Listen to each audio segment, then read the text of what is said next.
Eric Kelly, how are you, sir? Excelente. Yeah, I'm embracing change. Oh my gosh, the more things change, the more they stay the same. But there's a lot of unrest. I talking to a friend the other day. I go, it kind of feels like I'm in March of 2020. You know, when we're getting all the COVID information, and it was almost like on a daily basis. You're listening to the news. There's new information, and heaven knows there's a lot of unrest in this world. There's also a lot of misinformation. So Information. Way. Oh my gosh, so much misinformation. I think there's a few things that make change that cause a lot of anxiety and create fear around change. The first one is preparation or lack thereof. The second one is information. And then I think the third one is just implementation, about having a clear intention and knowing, hey, this is how I'm going to proceed with the process. And, there's always change in the world, whether it's our industry or any other. The only constant that we actually have in life is change. And so if we're staying stagnant, if we're not growing, if we're not adapting, if we're not being resourceful, if we're not continually learning, then we're losing ground. We're falling behind. We're going to become outdated, or we're going to become irrelevant in some capacity or some dimension of what we do. So I think this can be a really positive thing. I think we have to embrace it. I think I have some strong opinions about it. But I think that we don't control it. So our job is to navigate through it. That's exactly correct. And Eric, I think it really boils down to, and this is so interesting that we're talking about this today, but this is all communication. It's all how you're going to communicate as a, we'll focus on real estate market because there's a lot of unrest there, but it's all communication. How do you communicate with your buyers? How do you communicate with your sellers? And how do you communicate with your fellow team member on the other side of this deal? Yes. If you're a bad communicator, you're going to struggle through this change. But if you're a good communicator, and if you have good communication with your broker, because your broker should really be shepherding you through this process. Yeah, that's absolutely right. And certainly something that I'm super grateful for in the environment that I'm in now.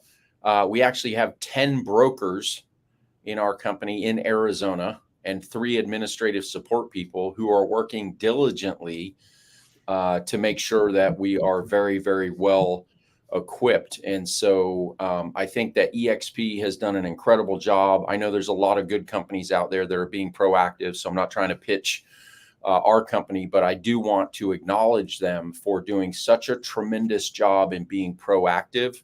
I've got a couple resources I can share today. If there are people that catch this on the recording and they want those resources, if they DM me, shoot me an email or a text, I will send those. But the first one I want to highlight is the EXP Toolkit. And if you go to exptoolkit.com, actually, I think I can grab a link here. There's a whole resource library about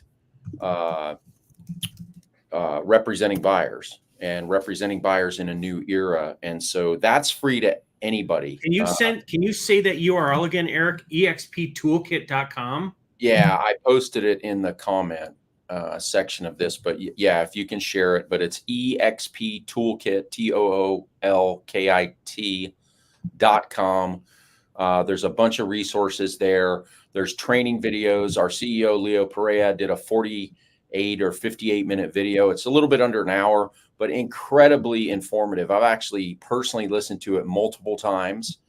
Leo was an agent. He's successfully closed over 4,000 real estate transactions, working in an agent capacity in our industry. So he's looking at this from an agent perspective. He understands some adversities that we may face. He understands a lack of clarity that there may be around some things. And he understands the priority that's going to be placed on us as agents to really honor a higher level of fiduciary representation for our clients. And that really comes back, Tommy, to what you said, which is communication and having very clear communication and setting very clear expectations. And so in that resource guide, you'll see a number of those things. You can take the expectation document and you can modify it and you can put your brand on it and you can tweak it, the way that you want to fit your personal needs.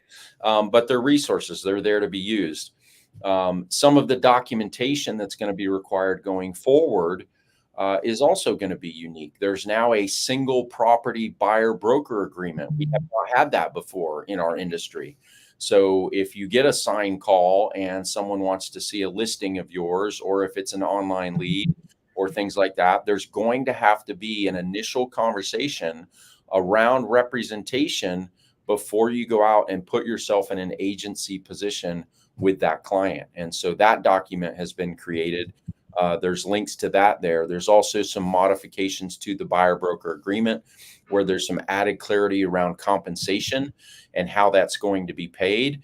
And we'll dive in and talk about that specifically because there's a few different ways that compensation can be made going forward. So I know people have concerns. I know there's some ambiguity. I know that there's some anxiety about what's coming and how they're going to be paid. Is there something specific, Tommy, that you've heard with some repetition that you think we should start with in terms of talking about compensation and the structure of listing agreements, buyer agreements going forward? Well, I think one of the things is, okay, as a consumer, how does this change my relationship with my buyer agent? What happens? How does that work now?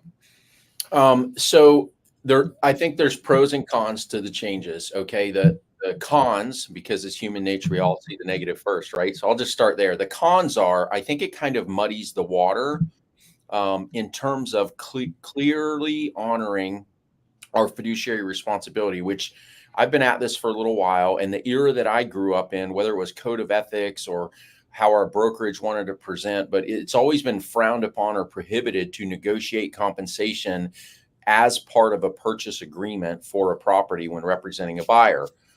That dynamic sort of changes now. So there is a new form that is a compensation agreement. And what our brokers are recommending is this actually could be submitted prior to the purchase offer to gain agreement for compensation directly from the seller. And then a purchase contract is negotiated. So they'd be two separate instruments of documentation, but there is going to be some connection to those two, which previously that wasn't necessarily the case. And it was kind of frowned upon or prohibited to negotiate compensation for yourself as an agent as part of a purchase agreement. Now, the positive side of this, which I do think there's definitely some positives, it's going to require a clear understanding on the part of the buyer of how you're going to be compensated and the services that you provide. And so what I think is important, I heard a friend say this. I was in Vancouver recently at a real estate conference, and one of the speakers talked about building a trust proposition. And I was like, wow, isn't that a little bit different perspective? Because there's a lot of talk about value proposition, but value is really in the eye of the beholder. And what's valuable to one client is different than what may be valuable to another client. They may have different personal priorities. There's going to be some similarities in representing a buyer, but it could be different. So there's some nuance.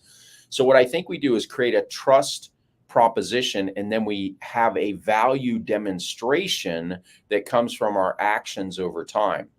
And a trust proposition, I think, starts with educating and informing our clients, because we're positioning ourselves as the trusted advisor. Then we need to go through expectations. Here's what you can expect of me as your agent. Is there anything that I haven't covered that's of particular importance to you? And then here are my expectations of you as my client. Because as we enter into this buyer broker relationship, this partnership in finding you your new home, there's going to be some expectations both ways. And so the positive side of this is it leads to a very clear conversation about these are the services I provide. This is how I'm going to advocate for you, be wise counsel to you, and be a trusted advisor for you. And then this is how I'm compensated in part of the process. So let's talk about compensation specifically. There's 3 ways that you can now be compensated as a buyer agent. Now, traditionally, there was a co-broke or a buyer broker fee that was offered in most MLSs, I believe, around the country. Yep. And that was a field in the MLS. And so when you looked up a listing that your client was interested in, you went out and showed them that as part of the listing printout that you would have, or the documentation that you'd find online. There was an offer of a certain percentage or a flat fee, or it was always variable. It was always negotiable, but there was some form of compensation that was being offered. That is going away. August 17th is the date, 2024. That's going away. So we're prohibited from having that in the MLS per this NAR settlement. Now, the changes that we're seeing with a lot of the MLSs around the country is that field is now being replaced with a seller concession field. Now, again, check with your broker, check with your state rules and regulations. It's not unilateral, but generally speaking, the majority of the trend seems to be that there's an offer of a seller concession. And then how that seller concession is used would be at the discretion of the buyer, because they're the one obviously that's closing on the property. So in the seller concession, that can be used to offset your representation fee as a buyer agent. So our expectation is when listing agents go take listings, again, this is going to lead to more clarity around compensation as part of the conversation, because listing agents are also now going to have to use some very specific language in the listing agreement. So we now have a revised listing agreement that's very clear. What we were seeing from some of the boards and things like that around the country was it was more like an IRS tax code trying to read it and interpret it. What we're trying to bring to the equation is clear communication and make it easy to understand and have a two-way dialogue with our clients so that all those expectations are set up front. So there's a new listing agreement where a seller has the option now to say, I want to offer some compensation. And how that's structured, again, is probably going to be state dependent, and you should get approval on that or education on that directly from your broker, or plug into some of the trainings that we have available so you'll have additional clarity specific to your state. So there can be a seller credit to the buyer, which would be displayed as a seller concession MLS. There can be a seller paying a buyer directly. Now there's a separate compensation agreement that would be signed. If I was representing a buyer, I would actually submit this, have it signed and approved by the seller, and it would clearly delineate what my compensation was going to be at the successful closing of the sale of their home. And so they can pay the buyer brokerage directly. So it used to be, obviously, there was a contract in the MLS when we had that. I think we all know that, where the seller's brokerage would pay the buyer brokerage. That component is going away, but now the seller could pay the buyer brokerage directly. So that's another component. And then the third scenario is that the buyer will agree to compensate their agent directly. So they could theoretically pay a retainer fee up front. They could pay a percentage of the value of the home. They could pay a flat fee that's previously agreed upon. The most important thing is there's clear communication and it's documented in writing. And that's the whole thing, documented in writing and communication. So you have to have, gone are going to be the days. And this conversation is blowing up, Eric. I just got some text messages. People are back channeling me. So I got another question over here. But gone are the days that somebody calls you up, say, hey, my name's Jimmy. We haven't met before, but there's a home on Mockingbird Lane. I want you to take me, tour it. I'll meet you there in 15 minutes. Mm-hmm. We got to have a conversation beforehand. We got to meet, and there has to be some signatures involved, and there has to be a enhanced communication. So some of those spur of the moments, I have a brand new lead that just came in from Zillow or whatever. Now you have to have a conversation. You have to build that relationship before you can move forward on it. That's correct. Yeah. And I think that, I think we're building rapport. We're building enough rapport. And I've got a quick example of that. I was just visiting family in upstate New York, and there was a property I wanted to look at. And so I actually contacted the listing agent directly and talked to him and said, hey, I'm an agent in another state. I'm out visiting. I want to go look at this property. And they had some disclosure documents that we signed on the hood of his car. Now, he'd been an agent for a long time, about twice as long as I have. So he was long in the tooth, as they say. Right. But we stood there at the property, and he's like, "Hey, before I can share information or act in an agency capacity, I have to have these documents signed." And we signed him on the hood of his car. So it is going to be a different world. I think the positive side of that is, with the evolution of online leads and with the evolution of instant access to information, I do feel like agency has been commoditized a little bit, and that there's a dimension of public perception where this agent is just as good as that agent, as good as that agent, which we all know, if we're in the industry, that is absolutely not the case. I have no doubt that there have been successful results dozens and dozens and dozens of times for our clients that never would have happened without the level of professionalism, without the strategic thinking, without the ability to negotiate, without the market knowledge, all the elements that make up the components of us being high level professionals in our industry. That if those things had not showed up, if those things had not been present, or we hadn't brought them to the equation, we wouldn't have gotten the result that our clients got. They wouldn't have Right. won in the way that they wanted to win. So what this does is now position us as maybe a little higher caliber advisor, like a financial advisor, like an attorney. Like, attorney's not going to give you advice without signing a letter of engagement, and a lot of times, No way. right?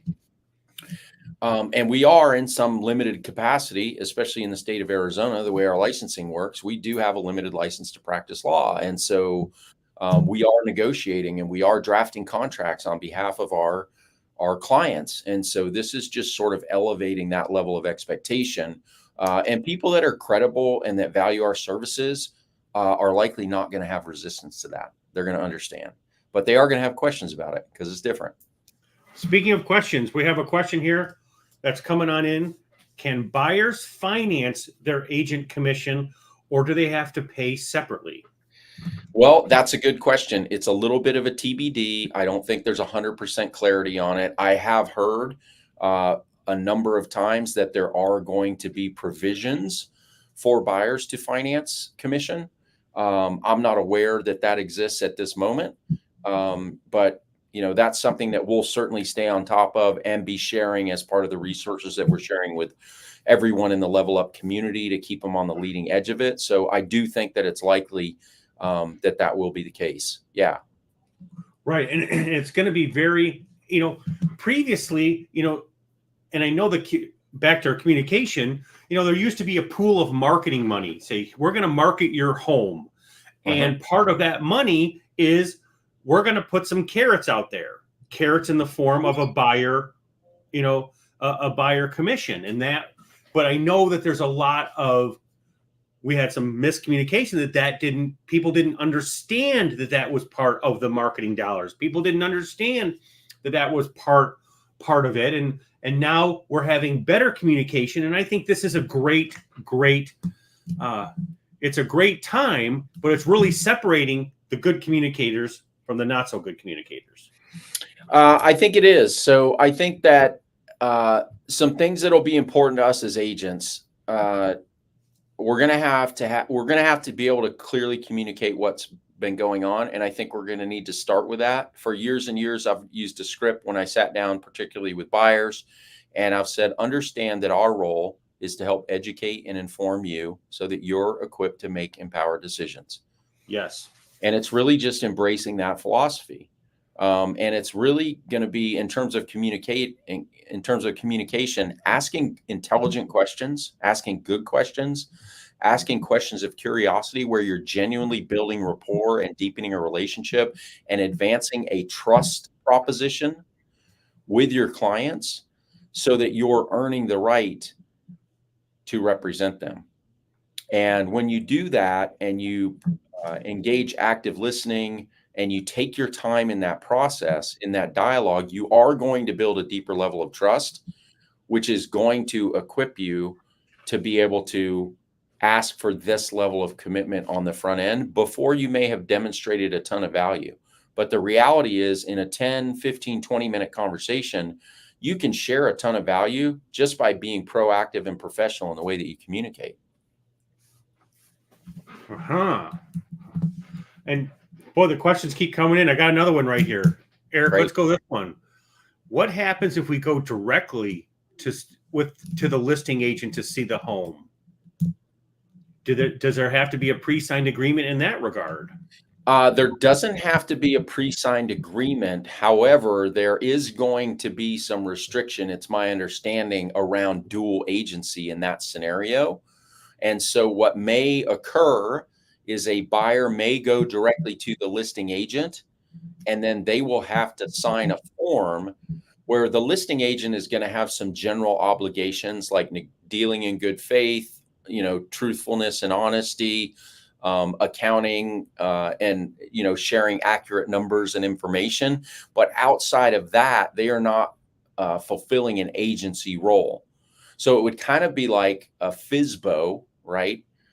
That's unrepresented, and we're going to bring a buyer, and we're going to have a buyer broker agreement, and we may negotiate with that seller to pay us a fee to represent that buyer, because they could pay our brokerage directly in representing a buyer. But we're also going to have them sign a form that says they're an unrepresented seller and that they're not relying on us to provide any of the agency level services that we might provide, that they're acting on their own behalf. Learning never stops, does it? Learning never stops. No, it doesn't. Yeah, great questions. It is. We got some great questions coming in here, and it's really remarkable how much misinformation is out there. I mean, there's a lot of panic, there's a lot of fear, and it's just, what happened to going to your broker and relying on your broker? I mean, that's the whole. Our broker's kind of the mother hen, and we should be really having a great relationship with them. And I'm not sure why agents are so reluctant to work with their brokers. Well, I think sometimes it's because they're maybe not invested enough in their business, and either they haven't done enough transactions, or they recognize that they may not be as knowledgeable or proficient in some areas as they should, and they don't want to call attention to that. So I think that this is the time to choose to really elevate your game around this and to niche down your business a little bit more. For people that have been in the industry for a while and they're feeling a little aversion to change, if they went back and they really did a self-assessment on where did their business come from, where did they have the best experiences, what's the profile of clients they represent most often, they would probably be able to delineate some pretty clear elements of that. And so if that's what and that's where you've had past success, I would put your time and energy into that. And the learning curve is not as steep as it seems. It's always daunting when there's something new and people don't want to make mistakes. And I think that most people that are in our industry genuinely have a heart for service. I think there's a few people that are chasing dollars that come in and out of our industry every year. That's why the turnover rate in our industry is almost 90%. And it's freaking hard sometimes. It's a lot. You're dealing with the human condition. You're satisfying people's human emotional needs and providing a professional level of representation and navigating all the hurdles that come with a real estate transaction, which most people don't see. And so part of the good thing about this too is consumers are going to have a little bit more visibility into what we do as professional agents to genuinely bring them value. It's not just showing them homes. It's not just negotiating an offer. There's all these other steps to the process. And this is our opportunity to genuinely educate and inform them on all those things. And that's the component after we build a trust proposition, making it about them, setting expectations, answering their questions up front, getting a clear level of engagement for how we're going to represent them and documenting that, right? That's why we have the agreements. Now we're going to have the opportunity to demonstrate the value proposition that we present to them. So I want to give a couple examples. I referenced some documents earlier. Please do. I'm going to hold these up, and we can we can provide links to these, but this is an expectations document. So the top half is what you can expect from me as your agent. The bottom half is what I expect from you as my client. Okay. Here's an overview of services. If you don't have this, if your brokerage doesn't have it, if you don't have it in your own business, copy this. We can send you a copy of it. You can download it. You can recreate it. But you're going through, this is my representation. This is how a property search works. This is what happens with an offer. This is a due diligence period. Here's how your transaction is going to be managed. This is how compensation works. This is our commitment to fair housing, and this is our relationship and what our expectations. That's what's covered on that document. And then you can see with the buyer broker agreements. And again, there's new listing agreements too, because there have to be provisions for setting expectations with sellers of what do you want to do to market your home? Okay. Do you want to offer compensation for a buyer's agent that could prevent some buyers from seeing your home or making an offer, knowing that they may have to pay out of pocket their buyer representation fee? Do you want to offer that? We've got to have that conversation with sellers now. Do you want to offer a concession at closing, which could be used for that? Do you want to pay directly? Do you want to say when? And again, this is negotiable. So we want to set a benchmark. We want to have a conversation, but it could be negotiable specific to individual offers on a property. So it could be, in the first 3 weeks, I'm willing to do this as a seller. If I get past 3 weeks, I might be a little bit more motivated. I might be willing to offer a little bit bigger incentive. Or if I get a full price offer, I might want to do this. If I end up discounting my price 10%, I don't have as many liquid dollars to leave the table with. I may not want to do that as high. So that's what's going to happen on the listing side. And then here is, as you can see, this is a single property buyer broker agreement that needs to be signed if you get that call in the example that you gave. And then this is a more traditional representation agreement.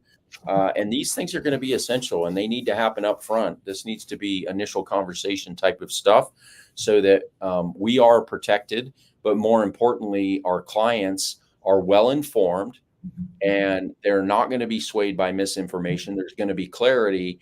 And that is the foundation of really building the trust proposition, in my opinion, is having that conversation up front so they know exactly how the process works and what to expect. Oh my gosh, this half an hour flew by, absolutely flew by. And we didn't even crack the tip of the iceberg. I have half a dozen more questions that I didn't even get to. So this is clearly a hot button item. Maybe we need to do a 2.0 next week, but so everybody just needs to take a deep breath, communicate, and thankfully there's going to be answers to these questions. And it's going to be bumpy. Every change has a little bit bump, but that's why you have seatbelts. That's why you have shock absorbers on your cars. We're going to get through it. You just have to communicate and rely on your broker to help out. Yeah, I think so. And I think, there's no stupid questions really in any environment, but in this in particular, get some absolute clarity. If there's something that you have questions about, get some clarity around it. Reach out. If there are additional questions, we can do some short form videos where we'll respond to those questions. We could do a 2.0 if there's a lot of people that are interested in that. We could even do a live forum where we could do live Q&A if people want to do that. And another thing that I was thinking about this morning actually was maybe we'll just do a live buyer consultation. So if people are excited about that, they can shoot us a message, they can leave comments, they can let us know, and we would just jump on and actually do a live buyer consultation in the new normal that we're headed into here in a few weeks, right. And just try and make it as easy and smooth for everybody to make that transition. So great to see you, Eric Kelly. Thank you so much. We gotta go. Happy day. Thanks for tuning in and leveling up your business, and we'll talk to you later. Bye. All right. Be well. Level up.